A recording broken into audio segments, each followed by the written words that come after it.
SM ന്യൂസിലേക്ക് ഏവർക്കും സ്വാഗതം. വാർത്തകൾ വായിക്കുന്നത് റിസ്വാന. ആദ്യമായി സുപ്രധാന തലക്കെട്ടുകൾ. 2024-25 അധ്യയന വർഷത്തിൽ സ്കൂളിലേക്ക് കടന്നുവന്ന പുതിയ കൂട്ടുകാരെ ഉത്സവ ആഘോഷങ്ങളോടെയാണ് സെന്റ് മേരീസ് വരവേറ്റത്. ജൂൺ 3 പ്രവേശനോത്സവത്തിന്റെ ഉദ്ഘാടനം ശ്രീ MJ രാജമാണിക്യം IAS നിർവഹിച്ചു. ജൂൺ 5 ലോക പരിസ്ഥിതി ദിനം സമുചിതമായി ആചരിച്ചു. ഉദ്ഘാടനം ശ്രീ VK പ്രശാന്ത് MLA നിർവഹിച്ചു. പ്രസ്തുത ചടങ്ങിൽ ശ്രീ ജോസ് ജോർജ് മുഖ്യാതിഥിയായിരുന്നു. അറിവുള്ള സമൂഹമാണ് രാജ്യത്തിന് ആവശ്യമെന്ന സന്ദേശം പകർന്നുകൊണ്ട് ജൂൺ 19 വായനാ ദിനത്തിൽ കേന്ദ്രമന്ത്രി സുരേഷ് ഗോപി വായനാ വാര ഉദ്ഘാടനം നിർവഹിച്ചു.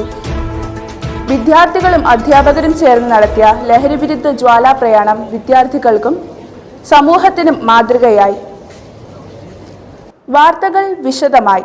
ശ്രേഷ്ഠ ഭാഷാ പുരസ്കാര മത്സരത്തിൽ പട്ടം സെന്റ് മേരീസ് ഹയർ സെക്കൻഡറി സ്കൂളിന് 2ാം സ്ഥാനം. പാളയം സെന്റ് ജോസഫ് സ്കൂളിൽ നടത്തിയ ശ്രേഷ്ഠ ഭാഷാ പുരസ്കാര മത്സരത്തിൽ പങ്കെടുത്ത സെന്റ് മേരീസിലെ വിദ്യാർത്ഥികൾ 2ാം സ്ഥാനവും ക്യാഷ് അവാർഡും കരസ്ഥമാക്കി. സ്കൂൾ ടീം കവിശ്രീ മുരുകൻ കാട്ടാക്കടയിൽ നിന്നും പുരസ്കാരം ഏറ്റുവാങ്ങി. ജൂൺ 23 അന്താരാഷ്ട്ര ഒളിമ്പിക് ഡേ സെലിബ്രേഷനുമായി ബന്ധപ്പെട്ട് ഒളിമ്പിക് റൺ മാനവീയ വീതിയിൽ നിന്നും രാവിലെ 9:30 ആരംഭിച്ച് സെൻട്രൽ സ്റ്റേഡിയത്തിൽ സമാപിച്ചു. സെന്റ് മേരീസ് സ്കൂളിൽ നിന്നും വിവിധ സേനാംഗങ്ങളും വിവിധ സ്പോർട്സ് ടീച്ചേഴ്സും പങ്കെടുത്തു. വിദ്യാർത്ഥി മനസ്സുകളിൽ തരംഗം സൃഷ്ടിച്ച ജൂൺ 19 വായനാ ദിനം. വിശദാംശങ്ങളുമായി പ്രണവ് ചേരുന്നു. റിസ്വാന പറഞ്ഞതുപോലെ തന്നെ കേന്ദ്രമന്ത്രിയും സിനിമാ താരവുമായ ശ്രീ സുരേഷ് ഗോപി ചടങ്ങിലെത്തിയതോടെ വായനാ ദിന പരിപാടികൾ തരംഗം സൃഷ്ടിച്ചു. പുതിയ കാലത്തെ വായന അറിവ് സമ്പാദിക്കൽ മാത്രമല്ല സ്വാംശീകരണം കൂടിയാണെന്നും പുതിയ കാലത്തെ വായനയിൽ നിന്ന് അതിൻ്റെ നന്മകൾ തിരിച്ചറിയാൻ കഴിയണമെന്നും വായനാ ദിനം ഉദ്ഘാടനം ചെയ്ത കേന്ദ്രമന്ത്രി ശ്രീ സുരേഷ് ഗോപി പറഞ്ഞു. മുൻ കേന്ദ്രമന്ത്രി ശ്രീ V മുരളീധരൻ മുഖ്യപ്രഭാഷണം നടത്തി. മലങ്കര കത്തോലിക്ക സഭ മേജർ ആർച്ച് ബിഷപ്പ് കർദിനാൾ മാർ ബെസേലിയോസ് ക്ലീമിസ് കത്തോലിക്ക ബാവ ചടങ്ങിൽ അധ്യക്ഷത വഹിച്ചു. വായനാ ദിനത്തോടനുബന്ധിച്ച് UP വിഭാഗം വിദ്യാർത്ഥികൾക്ക് വായിച്ചു വളരാൻ എൻ്റെ കൊച്ചു കൂട്ടുകാർക്ക് ഒരു പുസ്തക സമ്മാനം എന്ന പദ്ധതി നടപ്പിലാക്കി. നമ്മുടെ സ്കൂളിലെ എല്ലാ അധ്യാപകരും വിദ്യാർത്ഥികളും ഓരോ പുസ്തകം ഇതിലേക്ക് സംഭാവന ചെയ്തു. Kerala knowledge economy mission director doctor TS Sreekala വിദ്യാർത്ഥികളിൽ നിന്ന് പുസ്തകം ഏറ്റുവാങ്ങി സ്കൂൾ ലൈബ്രറിക്ക് നൽകി. SM ന്യൂസിൻ്റെ ആദ്യ എപ്പിസോഡ് ടെലികാസ്റ്റിംഗും ബഹുമാനപ്പെട്ട കേന്ദ്രമന്ത്രി ശ്രീ സുരേഷ് ഗോപി പ്രസ്തുത ചടങ്ങിൽ നിർവഹിച്ചു. വായനാവാരവുമായി ബന്ധപ്പെട്ട് DC ബുക്സിൻ്റെ പുസ്തക പ്രദർശനം ജൂൺ 20, 21, 24 തീയതികളിലായി നടന്നു. ബഹുമാന്യ പ്രിൻസിപ്പൽ ഫാദർ നെൽസൺ വലിയ വീട്ടിൽ ഉദ്ഘാടനം ചെയ്തു. ഹെഡ് മിസ്ട്രസ് റാണി MLX, staff secretary Biju Thomas എന്നിവർ സംബന്ധിച്ചു. വായനാവാരത്തിന്റെ ഭാഗമായി മലയാള വിഭാഗം നടത്തിയ പ്രതിഭയോടൊപ്പം പരിപാടിയിൽ മലയാളം ക്ലബ്ബ് അംഗങ്ങൾ പ്രമുഖ സാഹിത്യകാരന്മാരോട് അഭിമുഖ സംഭാഷണം നടത്തി. ആ കാഴ്ചകളിലേക്ക്.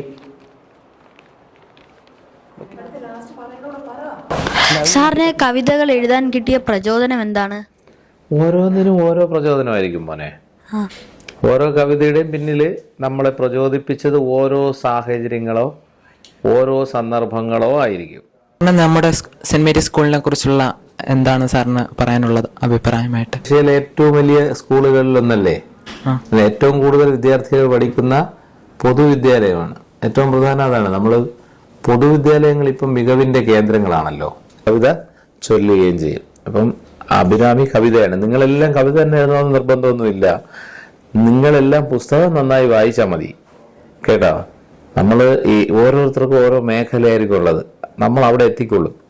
അതിന് 2 കാര്യം ചെയ്താൽ മതി. ഒന്ന്, നന്നായി പുസ്തകങ്ങൾ വായിക്കണം. മറ്റൊന്നെന്താണ്, നന്നായി കണ്ണു തുറന്ന് നമ്മൾ പരിസരത്തെ കാണണം. നമ്മൾ ജീവിക്കുന്ന ജീവിതത്തെ കാണണം. ജീവിത അനുഭവങ്ങളെ തിരിച്ചറിയണം. അങ്ങനെ വന്നാൽ മതി. അപ്പം നമ്മുടെ ഉള്ളിലെ സർഗപരമായ ശേഷി എന്താണോ അത് പ്രകാശിതമായിക്കൊള്ളും കേട്ടാ. അഭിരാമി. അപ്പൊ അഭിരാമിക്ക് വേണ്ടി ഞാൻ പ്രകൃതിയെ കുറിച്ചൊരു കവിതയല്ല, പക്ഷെ 4 വരി.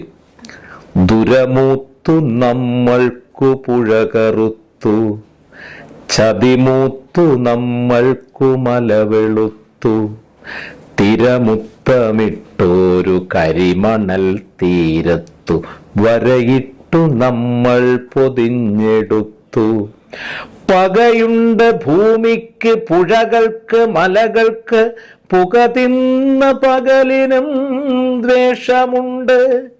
പകയുണ്ട് ഭൂമിക്ക് പുഴകൾക്ക് മലകൾക്ക്, പുക തിന്ന പകലിനും ദ്വേഷമുണ്ട്. മാനത്തു നോക്കൂ കറുത്തിരിക്കുന്നു, കാർമേഘമല്ല കരിമ്പുകച്ചുരുളുകൾ. പൂക്കളെ നോക്കൂ വെളുത്തിരിക്കുന്നു, പിച്ചിയല്ല വിഷം തിന്ന തെച്ചി. മാനത്തു നോക്കൂ കറുത്തിരിക്കുന്നു, കാർമേഘമല്ല കരിമ്പുകച്ചുരുളുകൾ. പൂക്കളെ നോക്കൂ വെളുത്തിരിക്കുന്നു, പിച്ചിയല്ല വിഷം തിന്ന തെച്ചി. പ്രയത്നത്തിന്റെ തുടർ പരിശീലനത്തിന്റെ പ്രതിഫലനമാണ് പ്രതിഭ എന്നും ജന്മം കൊണ്ട് സിദ്ധിച്ചില്ലെങ്കിൽ അത് കർമ്മം കൊണ്ട് നേടണമെന്ന് നമ്മളെ കുറച്ച് കുട്ടികൾ നമ്മളെ പഠിപ്പിക്കുന്നുണ്ട്. നമുക്കവരെ പരിചയപ്പെടാം. എൻ്റെ പേര് അഭിഷേക്, 9th H-ൽ പഠിക്കുന്നു. എന്റെ പേര് ഷർണാസ്, ഞാൻ 10 E-ൽ പഠിക്കുന്നു. എന്റെ പേര് ആകുന്നവരാണ്, ഞാൻ 9 Z-ൽ പഠിക്കുന്നു. ഏതേത് മത്സരങ്ങളിലാണ് നിങ്ങൾ പങ്കെടുത്ത് വിജയിച്ചത്? ഞാൻ 6 സിനിമയിൽ അഭിനയിച്ചിട്ടുണ്ട്. അതിൽ നിന്ന് ബേസ് ചെയ്ത് കിട്ടിയതാണ് ബാലപ്രതിഭാ പുരസ്കാരം. എനിക്ക് പൂവച്ചൽ ഖാദർ ഫിലിം സൊസൈറ്റിയാണ് നൽകിയത്. മികച്ച കവിതാ രചനയ്ക്കുള്ള പൂവച്ചൽ ഖാദർ പുരസ്കാരം എനിക്ക് ലഭിച്ചു. ഇത്തവണത്തെ ജില്ലാതല shooting championship open sight air rifle individual വിഭാഗത്തിൽ 2 സിൽവർ മെഡലും 1 ബ്രോൺസ് മെഡലും എനിക്ക് ലഭിക്കുകയുണ്ടായി. ഒരു ജേതാവ് ഉണ്ടാകുന്നത് മറ്റുള്ളവരെ പരാജയപ്പെടുത്തുമ്പോഴല്ലേ? മറ്റുള്ളവരെ പരാജയപ്പെടുത്തുമ്പോൾ ഹരം തോന്നാറുണ്ടോ? അല്ല, മറ്റുള്ളവരുടെ മുന്നിൽ ഒന്നാമതെത്തുകയല്ല, സ്വന്തം പരിശ്രമത്താൽ മികച്ചതാവുകയാണ് ചെയ്യേണ്ടത്. കഠിനാധ്വാനം വേണം, പക്ഷേ കഠിനാൻ എൻ്റെ കയ്യിലല്ല. ഈശ്വര അനുഗ്രഹം ഉണ്ടെങ്കിലേ കൃത്യസമയത്ത് പ്രവർത്തിക്കാൻ കഴിയുകയുള്ളൂ. അതാണ് എൻ്റെ അഭിപ്രായം. എന്റെ അഭിപ്രായത്തിൽ ജയം തോൽവി ഇതൊന്നുമില്ല. നമുക്ക് കിട്ടുന്ന സമയത്തെ നാം കൃത്യമായി വിനിയോഗിക്കണം, അതാണ് പ്രധാനം. പ്രിയ കൂട്ടുകാരെ, ഒന്നാമനാകാൻ എല്ലാവരുടെ മുന്നിലെത്തിയാൽ മതി, പക്ഷേ ഒരു പ്രതിഭകളാകാൻ സ്വയം മെച്ചപ്പെടുത്തണം. എല്ലാവർക്കും അഭിനന്ദനങ്ങൾ. SM ന്യൂസിൽ അടുത്ത മാസം നമുക്ക് മറ്റൊരു പ്രതിഭയോടൊപ്പം വീണ്ടും കാണാം. ക്യാമറാമാൻ ആഷിഖിനൊപ്പം Pranav Prasad, SM news. June 21 സംഗീത ദിനത്തിൽ മ്യൂസിക് ക്ലബ് അംഗങ്ങളുടെ വിവിധ കലാപരിപാടികൾ സംഘടിപ്പിച്ചു. സംഗീത ദിനത്തിൽ ഗായകരും ഗാനരചയിതാക്കളുമായ അധ്യാപകരെ ആദരിച്ചു. യോഗ ഡേ വിവിധ സേനകളുടെ നേതൃത്വത്തിൽ ആചരിച്ചു. വാർത്തകൾ ഇവിടെ പൂർണ്ണമാകുന്നില്ല. പുത്തൻ വാർത്തകളും വിശേഷങ്ങളുമായി SM ന്യൂസ് എന്നും നിങ്ങളോടൊപ്പം.